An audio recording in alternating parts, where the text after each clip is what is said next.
Israel Adesanya, the UFC middleweight champion, is fired up and ready to teach Dricus Du Plessis a lesson after some heated comments he made recently. The man is getting himself whipped into shape for his next title defense against his own sworn nemesis Dricus Du Plessis at 185 pounds. It's going to be a 5-round showdown, folks, and the word on the street is that this epic battle might just headline the upcoming UFC 293 pay-per-view event. And this match is going down in the city of Sydney, Australia. Why are these two always at each other's throats? What comments did Dricus make which irritated Adesanya so much? Stay tuned and find out. Adesanya, with a record of 24-2, just bagged an intense knockout win against Alex Pereira in the main event of UFC 287 back in April. That was one hell of a fight. Adesanya was also there at UFC 290. He got to witness Du Plessis come out victorious in his match against Robert Whittaker firsthand. There were talks ongoing about what Adesanya's upcoming fight would be, and he picked Du Plessis as his next challenger before the fight with a condition that he had to win a match. And so, when Du Plessis got his hand raised at the UFC 290 over Whittaker, Adesanya's stipulation was fulfilled and it was assumed that this match was going to happen. There was even a face-off, which was nothing less than pure fireworks. The match is a highly anticipated one because of the intense beef between these two contenders. They haven't shied away from taking jabs at and thrashing one another in press conferences and on social media. The beef intensified ever since the South African made some pretty controversial remarks in March about becoming the first UFC champion to live in Africa. According to Du Plessis, since he was born, raised and still lives in Africa, he believes he would be the first true African UFC champion if he somehow manages to win the belt. His message was clear. Fighters like Kamaru Usman, Israel Adesanya and Francis Ngannou were all born in Africa but left their home countries before achieving UFC gold. Francis, being an exception, escaped Cameroon as an adult to pursue his dreams.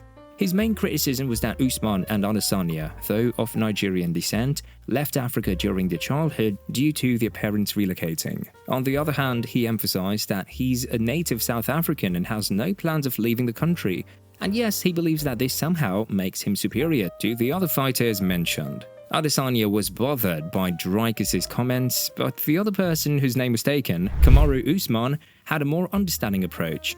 At the UFC 286 Media Day, Usman responded to the comments, saying that his upbringing in China doesn't make him more Chinese than someone born and raised there. Similarly, Dricus, despite his French heritage, was born and raised in South Africa. In any case, it's clear that Dricus' remarks touched a sensitive spot, and Israel's response was not as light-hearted as Kamaru's. Adesanya, not one to back down from a challenge, didn't shy away from expressing his thoughts about Du Plessis. The first time Izzy brought this up was during the post-fight press conference after his victory against Alex Pereira at UFC 287. Israel didn't mention his opponent's name directly, but he made it clear that he didn't want to give the guy any attention or recognition. However, right after that, he expressed his desire to fight him in either South Africa or Nigeria. He wrapped up his brief talk by saying he hoped the guy kept winning so he could have a chance to defeat him and drag his beaten body across South Africa. Izzy later addressed this issue on his YouTube channel, expressing that he's always been proud of his African roots, but he was bothered by Du Plessis' comments as if his rival was trying to define who Izzy truly was. Adesanya was born in Nigeria and moved to New Zealand in 2001 when he was 11 years old, and it's possible that Du Plessis made these comments to provoke him into giving a reaction which would get him a title fight. Okay, but what are the odds of this match? As per the odds released on sportsbetting.ag, Adesanya opened as the overall 3-1 favorite over Du Plessis. We've got Israel Adesanya at -330 and Dricus Du Plessis at +270. But you know how it goes. Odds can swing like crazy, especially with Du Plessis coming off that unexpected victory over Whittaker. Anything can happen, and the stakes are high for these two with this match. Speaking of Du Plessis, after his last win, he didn't say whether he's up for a quick turnaround to face Adesanya on September 9th in Sydney. If not Du Plessis, he might even end up facing Strickland in the octagon instead. Sean Strickland, who also wants a title shot, made a few comments about Adesanya and Du Plessis' war of words on the Joe Rogan Experience podcast. Sean appeared on the JRE MMA show number 143 And man, Sean didn't hold back one bit. He was all fired up and ready to give his 2 cents about the feud. They dove into the drama between Adesanya and Dricus Du Plessis, arguing about the real African heritage, and Strickland had some strong words for the middleweight champ. He didn't mince his words, saying straight up that Izzy just has a low character. He even said that it's messed up that a man is trying to pass himself off as African. Now the big question on everyone's mind is, will Strickland ever get a shot at facing Adesanya for the title? Adesanya is no easy target, but Strickland's own resume is no laughing matter either. With a 27-5-0 record, he's pumped for that title shot. Strickland even had a witty comment about a potential fight with Izzy, saying that if they ever do get to fight, he's gonna take a little Chinese flag with him into the ring, the way Dricus did when he called himself Chinese. Burn! Dricus made an appearance on the MMA Hour with Ariel Helwani. During the conversation, Ariel directly asked him about it, and Dricus was quick to clarify that he never claimed to be more African than any of the 3 champions involved. He was adamant that he never made such a statement and insisted that he respects his peers and never meant to drag the topic of how African they are into it. But that is how his comments came across. But this isn't where the feud started. It actually began around 10 years ago.